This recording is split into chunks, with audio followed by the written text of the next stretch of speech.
नमस्कार, मैं कमलेश कबीर आपका एक बार फिर स्वागत करता हूं इस नए एपिसोड में।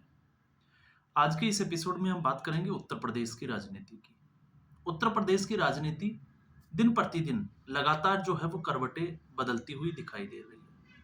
आपने देखा होगा लोकसभा चुनाव परिणाम के बाद में विपक्ष योगी के बहाने जो है वो केंद्र सरकार या हम कहें कि प्रधानमंत्री मोदी को घेरने में लगा हुआ था।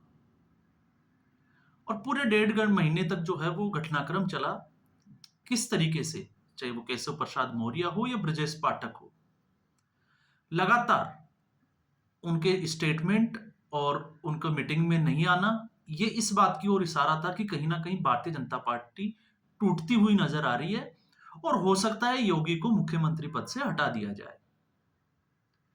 विपक्ष, क्योंकि विपक्ष का राजनीति करना ये स्वाभाविक है, लेकिन भारतीय जनता पार्टी के नेता, चाहे वो केशव प्रसाद मौर्य हो या ब्रजेश पाठक हो, अगर ऐसे लोगों के ऐसे स्टेटमेंट आए, तो फिर लग रहा था कि कुछ ना कुछ जो है वो गड़बड़ चल रही है। एक, लोकसभा चुनाव परिणाम में भारतीय जनता पार्टी की सीटें कम होना, ये भारतीय जनता पार्टी की चिंता का विषय था और दूसरा उसके ऊपर जो है वो काम करना कि हार की वजह क्या थी।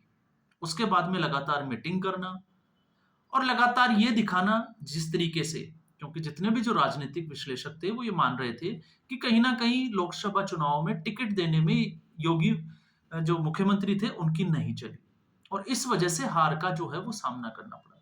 लेकिन ओवरऑल अगर हम देखें तो हार की प्रमुख वजह थी, वो थी समाजवादी पार्टी और कांग्रेस पार्टी का गठबंधन होना, बहुजन समाजवादी पार्टी का कमजोर होना। कुछ हद तक भारतीय जनता पार्टी के जो नेता निश्चिंत थे, उनका बड़बोलापन, जैसे संविधान को बदलने की बात करना और फिर उसके बाद में विपक्ष का उसका नैरेटिव तैयार करना। लेकिन इसी बीच एक सबसे बड़ा जो मुद्दा बना वो था फैजाबाद सीट और फैजाबाद को बड़े चालाक तरीके से विपक्ष ने उसको अयोध्या सीट, आपने देखा होगा कभी भी वो फैजाबाद का नाम नहीं लेते, वो अयोध्या का नाम लेते हैं क्योंकि अयोध्या हिंदू आस्था का केंद्र और दूसरा सालों की लड़ाई के बाद में राम मंदिर की प्राण प्रतिष्ठा होना और प्राण प्रतिष्ठा जो है वो ऐसे समय में होना जब चुनाव जो है वो नजदीक थे और विपक्ष को ये डर था, विपक्ष को ये लग रहा था कि हो सकता है भारतीय जनता पार्टी को इसका फायदा हो और स्वाभाविक था, फायदा होना भी चाहिए था। इसलिए विपक्ष जो है वो बिल्कुल व्याकुल था और विपक्ष ने अलग-अलग तरीके से जो है वो इसके नैरेटिव तैयार किए राम मंदिर को लेके। चाहे वो राम मंदिर के प्राण प्रतिष्ठा समारोह में जाने का बहिष्कार हो, इसके अलावा भी बहुत सारे स्टेटमेंट जो है वो विपक्ष के द्वारा दिए गए। और जब लोकसभा चुनाव में अवधेश प्रसाद, क्योंकि आपको पता होगा भारतीय जनता पार्टी से जो कैंडिडेट थे, उनके लिए भारतीय जनता पार्टी में और मान के चलिए कि योगी आदित्यनाथ भी उस टिकट के जो है वो खुश नहीं थे और फैजाबाद से जो है वो जीत मिली अवधेश प्रसाद को और अवधेश प्रसाद को जब जीत मिली तो कांग्रेस पार्टी हो चाहे अखिलेश यादव की समाजवादी पार्टी, दोनों ही पार्टियों ने इसको जो है वो एक बहुत बड़े, जिसको हम कहें कि अयोध्या के राजा के रूप में जो है वो प्रेजेंट किया गया। और आपने ये भी देखा होगा कि लोकसभा में राहुल गांधी अक्सर जो है वो अवधेश प्रसाद को अपने साथ बिठाते हैं, आपने देखा होगा उनके साथ बैठते हुए और वो ये दिखाने की कोशिश की जा रही थी कि भारतीय जनता पार्टी जहां पे उन्होंने राम मंदिर बनवाया तो वहां पे उनको हार मिली, तो ये सीधे तौर से जो है वो हिंदुओं के ऊपर भी एक तरीके से हम कहें कि आक्रमण था। और इस पूरे डेढ़ महीने के आप प्रकरण में देखोगे कि जहां पे भारतीय जनता पार्टी जो थी वो बैकफुट पे थी, चाहे फिर वो योगी आदित्यनाथ हो चाहे प्रधानमंत्री नरेंद्र मोदी।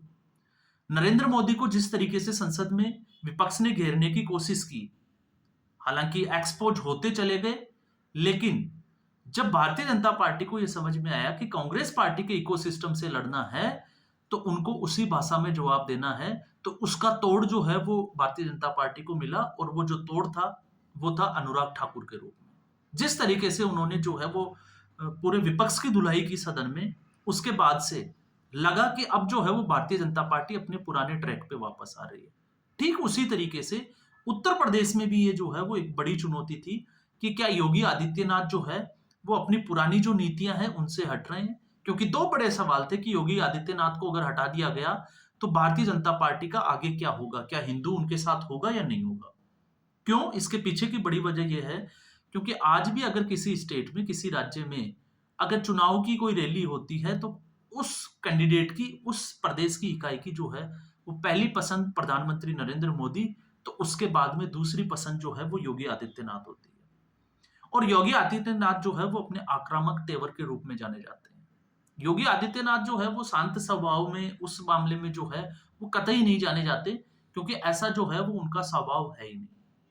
और उसी को चलते आपने देखा होगा, जब उत्तर प्रदेश की विधानसभा का सेशन चल रहा था, तो योगी आदित्यनाथ ने जिस तरीके से उन्होंने समाजवादी पार्टी की, हम कहें कि विपक्ष को जिस तरीके से आड़े हाथों लिया, तो उसके बाद में लगा कि इस बार फिर जो है वो योगी आदित्यनाथ ने वही बोलने की कोशिश की जो जनता सुनना चाहती है। और जनता क्या सुनना चाहती है? जनता सुनना चाहती है कि अगर कोई भी आरोपी या कोई भी गुंडागर्दी करे, तो उसका इलाज किस तरीके से होना चाहिए। लेकिन इस बार आप देखिएगा, इस बार जो था वो टारगेट पे था अवधेश प्रसाद। वो टारगेट पे क्यों था? टारगेट पे इसलिए था क्योंकि अवधेश प्रसाद के बिल्कुल करीबी माने जाने वाले मोईद खान समाजवादी पार्टी के नेता है। अब बहुत सारे जो है वो समाजवादी पार्टी के लोग आएंगे और वो जो है वो बोलेंगे कि वो नेता नहीं थे, लेकिन वो भदरसा नगर की जो है वो इकाई के अध्यक्ष थे समाजवादी पार्टी के। और अवधेश प्रसाद के इतने करीबी थे कि वो उनके साथ में उठते बैठते थे और उनके साथ खाना तक खाते थे। और केमिस्ट्री इतनी जबरदस्त थी, आपने देखा होगा, थंबनेल में मैंने भी डाला है कि अवधेश प्रसाद जब भी उनके साथ बैठते थे तो कंधे पे हाथ रख के उनसे बात करते थे। और उन्होंने एक 12 साल की लड़की का जिस तरीके से उन्होंने, जो निषाद जाति से आती थी, पिछड़े वर्ग से, उसको किस तरीके से अपनी बेकरी में नौकरी दिलाने के बहाने उसका रेप किया, उसके शोषण के साथ में उसको जो है वो ब्लैकमेल किया। ब्लैकमेल करने के लिए उन्होंने जो है वो वीडियो बनाए और वीडियो बनाकर उसको जो है वो ब्लैकमेल करते रहे। मामला सामने जब आया, जब वही लड़की जो है वो 2 महीने की गर्भवती हो गई। तो मामला जो है वो सपा से जुड़ा हुआ था। और इस बार जो है योगी फ्रंट फुट पे थे, बैक फुट पे नहीं थे। इसलिए जिस तरीके से योगी ने जो धुलाई की वो स्वाभाविक थी। और योगी ने ये भी कहा कि वो यहाँ पे जो है वो नौकरी करने नहीं आए हैं, वो कुछ और करने आए हैं। तो इसका मतलब साफ है कि एक्शन जो है वो बड़ा होने वाला है। और उसके बाद में आप मजे की बात ये देखिए कि जब भी कोई इस तरह का एक्शन लिया जाता है, अब यहाँ पे हम किसी एक पार्टी की बात नहीं कर रहे, ऐसा घिनौना काम जो है वो किसी भी पार्टी का कोई भी नेता करे, उसके ऊपर जो है वो एक्शन होना ही चाहिए।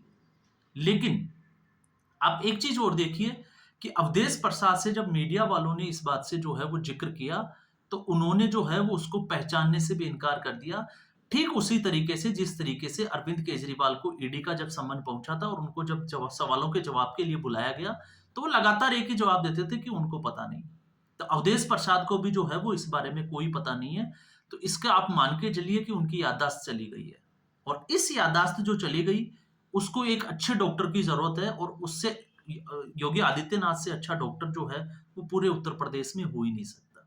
क्योंकि गुंडों का अगर कहीं इलाज होना है, तो आप मान के चलिए एक मॉडल बन गया है, बुलडोजर मॉडल या बुलडोजर बाबा का योगी आदित्यनाथ। जिस तरीके से वो इनसे निपटते हैं, तो उन्होंने जो है वो इसका ऐलान भी कर दिया है। और ऐलान जिस तरीके से किया है, तो अब जो है वो अवधेश प्रसाद की सिट्टी पिट्टी गुम है। आप देखिए, जब संसद के बाहर उनसे पूछा गया, तो वो किस तरीके से, जो अपने आप को एक राजा, विपक्ष जो है उसको एक राजा दिखाने की कोशिश कर रहा था, और वो बंदा हकलाकर बोलने पे आ गया। तो आप मान के चलिए कि उसके अंदर कितना अंतर्द्वंद चल रहा है, वो हाँ करे या ना करे।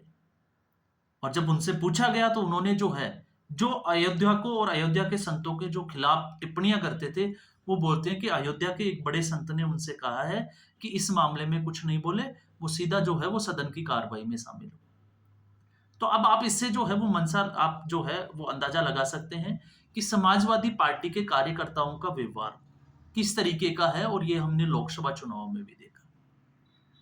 अखिलेश यादव, राहुल गांधी, हम एक बार छोड़ देते हैं जिस तरीके से उन्होंने जो है वो हर व्यक्ति, पत्रकारों को जाति तक जो है वो पूछी, लेकिन आज वो बैकफुट पे हैं।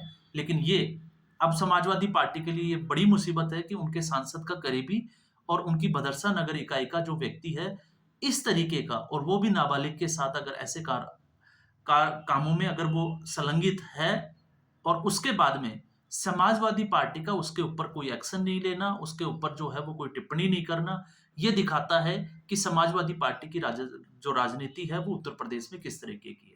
और उससे निपटने के लिए योगी आदित्यनाथ, क्योंकि योगी आदित्यनाथ अपने जिसको कहें कि स्वाभाविक जो उनका नेचर है, वो किस तरीके से निपटने का है, अगर वो उसी में रहते हैं, तो फिर ये जो है वो भारतीय जनता पार्टी और दूसरा उनके फॉलोवर्स दोनों को ही जो है वो सुनने में बड़ा अच्छा लगता है। तो आज के एपिसोड में बस इतना ही। उम्मीद करूंगा ये एपिसोड आपको पसंद आया होगा। वीडियो को लाइक करें, चैनल को सब्सक्राइब करें। धन्यवाद।